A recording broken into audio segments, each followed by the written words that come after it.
விவசாய நண்பர்கள் அனைவருக்கும் வணக்கம். நம்ம இந்த வீடியோவில் ஃபோட்டலின் மருந்தோட பயன்கள் என்ன, இது ஒரு ஏக்கராக்கு எவ்வளோ அளவு பயன்படுத்தணும், எந்தெந்த பயிர்களுக்கு பயன்படுத்தணும் அப்படிங்கிறத பற்றி இந்த வீடியோவில் பார்க்கலாம் வாங்க.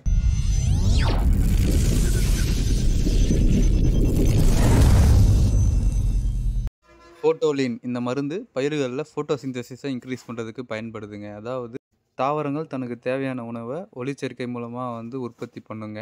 அந்த உற்பத்தி செய்கிற உணவோட பேர் ஸ்டார்ச்னு சொல்லுவாங்க. அதுதான் தாவரத்தோட வளர்ச்சிக்கு ரொம்ப முக்கியமானதுங்க. இந்த ஒளிச்சேர்க்கையை அதிகப்படுத்துறதுக்கு தேவையான சத்துக்கள்லாம் அடங்கியது தான் இந்த ஃபோட்டோலின் மருந்துங்க. இந்த ஃபோட்டோலின் மருந்தை நம்ம ஒரு ஏக்கராக்கு 150 கிராம் வரைக்கும் பயன்படுத்திக்கலாங்க. 10 லிட்டர் கேனில் ஒரு டேங்குக்கு 5 கிராம் வரைக்கும் பயன்படுத்திக்கலாங்க. அடுத்து இந்த மருந்தை பயவகை பயிர்கள், காய்கறி பயிர்கள், வாசனை பயிர்கள், மலர் பயிர்கள், மரப்பயிர்கள் அப்படின்ட்டு அனைத்து விதமான பயிர்களுக்கும் பயன்படுத்திக்கலாங்க.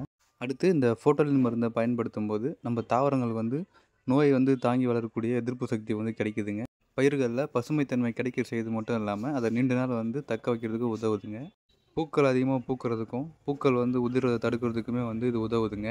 நம்ம ஆல்ரெடி சொன்ன மாதிரி தாவரங்களோட பயிர் வளர்ச்சிக்கு தேவையான ஸ்டார்ச்சை பெருமளவில் உற்பத்தி செய்யறதுக்கு உதவுதுங்க. காய்கறி மற்றும் பயவகை பயிர்களில் காய்களுடைய சைஸ் வர்றதுக்கும் நல்லா கலர் வர்றதுக்கும் வெயிட் வர்றதுக்குமே உதவுதுங்க. அது மட்டும் இல்லாமல் நம்ம மகசூலையும் அதிகரிக்க செய்யுதுங்க. இந்த ஃபோட்டோலின் மருந்தோட 50 கிராம் ப்ரைஸ் எங்கள் ஏரியாவில் 80 ரூபா கிடைக்குதுங்க. ஆல்ரெடி இந்த ஃபோட்டோலின் மருந்தை நீங்கள் பயன்படுத்தினீங்கன்னா அதோட ரிசல்ட் எப்படி இருக்குது, அது மட்டும் இல்லாமல் அதோட ரேட் என்ன அப்படிங்கிறத கமெண்ட் பாக்ஸில் கமெண்ட் பண்ணுங்கள். நீங்கள் உங்கள் பயிரில் அதிக ஈல்டு எடுக்கணும், உங்கள் பயிர் நல்லா க்ரீனிஷாக பச்சையாகவே இருக்கணும் அப்படின்னா தாராளமாக இந்த ஃபோட்டோலின் மருந்து வாங்கி பயன்படுத்துங்க. இந்த வீடியோ உங்களுக்கு பிடிச்சிருந்துச்சின்னா லைக் பண்ணுங்கள். ஏதாச்சும் டவுட் இருந்தால் கமெண்ட் பண்ணுங்கள்.